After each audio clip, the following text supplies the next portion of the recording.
the 39th Tour De Corse. And as the cars gleamed in the May sunshine under the statue of Napoleon, another French emperor was contemplating his chances. I don't know, I think this year it's very hard because there are a lot of drivers go very fast and it's difficult to see who must win this 39 Rally Corsica. But okay, we try. And Oriol tried from the word go, despite a last-minute panic. Overnight, a new co-driver, Denis Giraudet, was thrust into the hot seat, replacing Bernard Uccelli, who had to fly home for personal reasons. But the view from the bumper implied that all was under control. He began well, third fastest after the opening stages on the first morning. Championship leader Carlos Sainz had a less happy morning. The Subaru was experiencing transmission problems and the 1991 winner was struggling in 7th place. But the other great Gallic hope, François Delacour with Catherine Francois, made a superb start, joint fastest on the opening stage.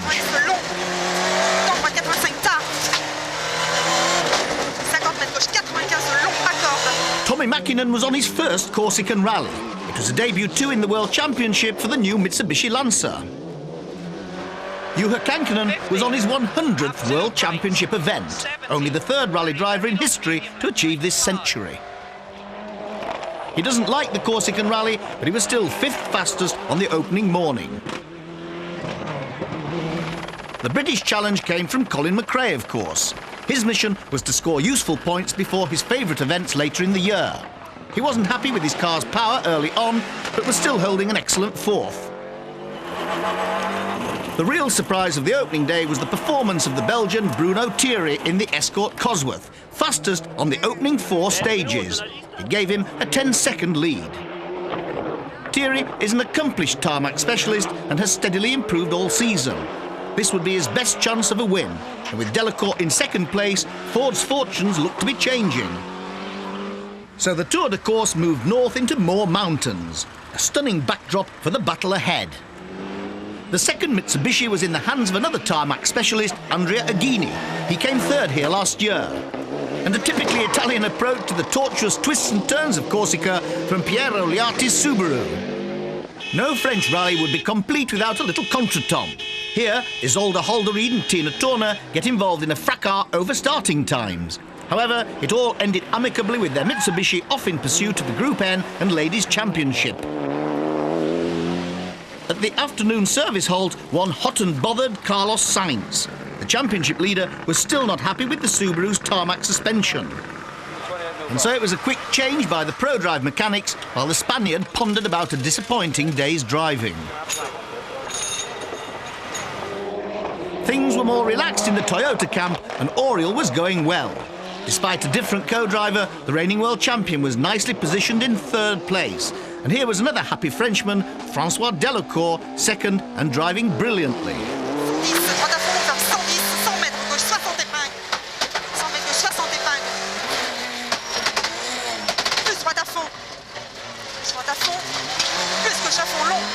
But no one could catch Bruno Thierry. The 29-year-old Belgian had a few minor problems, but was still fastest on 5 of the day's 8 stages.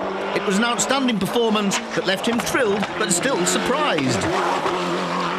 Yes, I'm very happy to be in the lead now in Bastia after the first leg. And now the big problem is tomorrow to start to be the first on the roads. For me, it's again something new. And we see.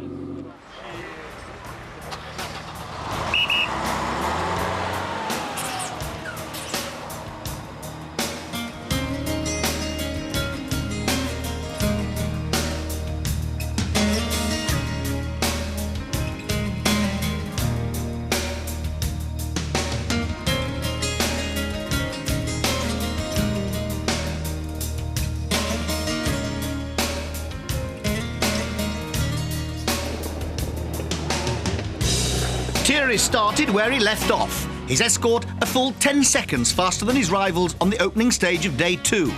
Every dog has its day, and this looked to be Thierry's. The 2nd placed Ford of Delacour had a tougher job, holding off the challenge of Oriol. 75 mètres droite, 115 dans gauche 95 long. And this is the Delacour two-step. But the king of the Corsican roads was ready and waiting. Oriol, a 5 times winner of this event, was driving hard in 3rd place. In the second Toyota, things were less happy. Kankanen's steering problems of the first day were now about to worsen. He was struggling and highly critical of the Toyota's handling on this event. A new steering rack had to be fitted to the Celica, but it took 20 seconds too long, and that cost him a full minute penalty. High school by nature, he was close to boiling point now. It wasn't a good morning for Toyota. Armin Schwartz got himself stranded on a mountain with alternator failure. Carlos Sainz fought hard to stay in contention. Piero Liatti was also challenging for honours. He set fastest time on stage 12, his Subaru crackling with the effort. Blink and you'd missed him. Colin McRae was piling up useful points despite carrying number 4, considered unlucky in Corsica. But Andrea Aghini couldn't quite build on his excellent first day. Suspension problems dropped him from 4th to 6th. Destra, 3 meno attenzione. Mäkinen's new-look Lancer moved into the top 10.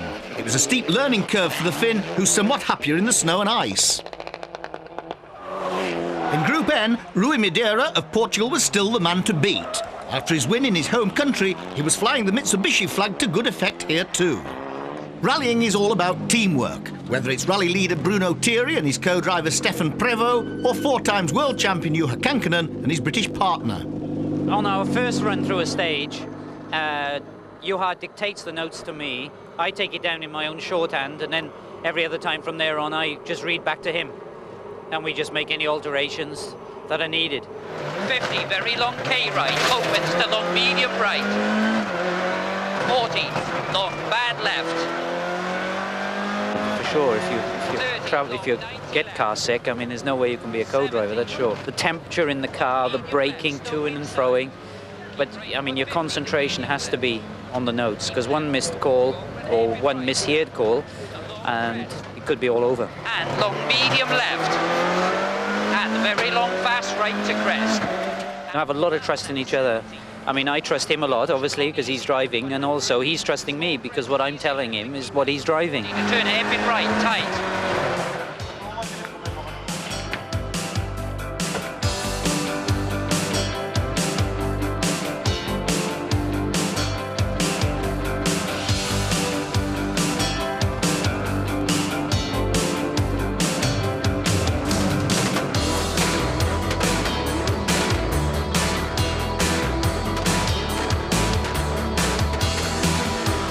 An early morning start for a happy Bruno Thierry.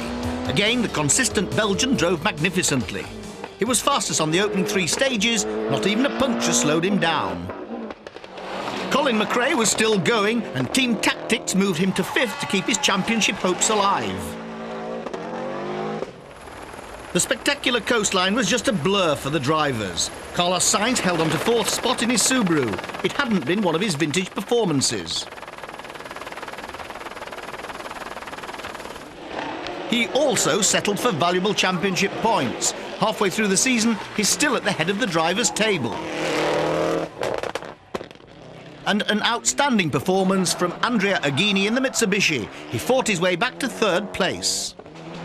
The Italian hero repeating his podium finish of 1994.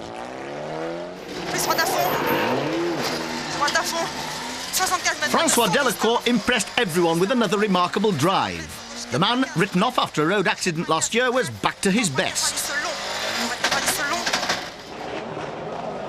The rally was heading for a dramatic finale. Oriol had passed Delacour with 5 stages of the rally left. He now set off in pursuit of Thierry. Realistically, he had little chance of overtaking him. The Belgian, meanwhile, had victory in his sights. For 3 days, his rally had gone according to plan. But with 2 stages left and a healthy 40-second lead, his Ford limped into a refuelling halt with a serious problem. Under controversial new servicing regulations introduced this year, the mechanics were powerless to help. Thierry struggled to change a wheel bearing himself and salvage his rally. it was not really a service, it was a refueling, and for the mechanics it was not possible to change the parts. And I tried to repair by myself, but it was not possible.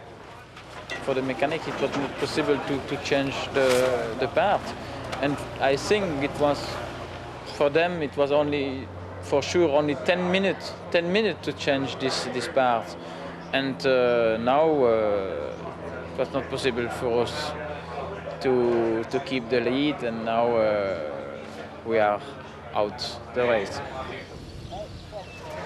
Rallying can be a cruel sport. But Thierry's misfortune was Auriol's gain. The Frenchman was now heading for another win in Corsica for the 6th time to equal the record set by Bernard Darniche in the 70s. Despite the odds being against him this time, the former ambulance driver from the south of France had done it again. Didier, congratulations, a magnificent win. Thank you. It's not easy rally.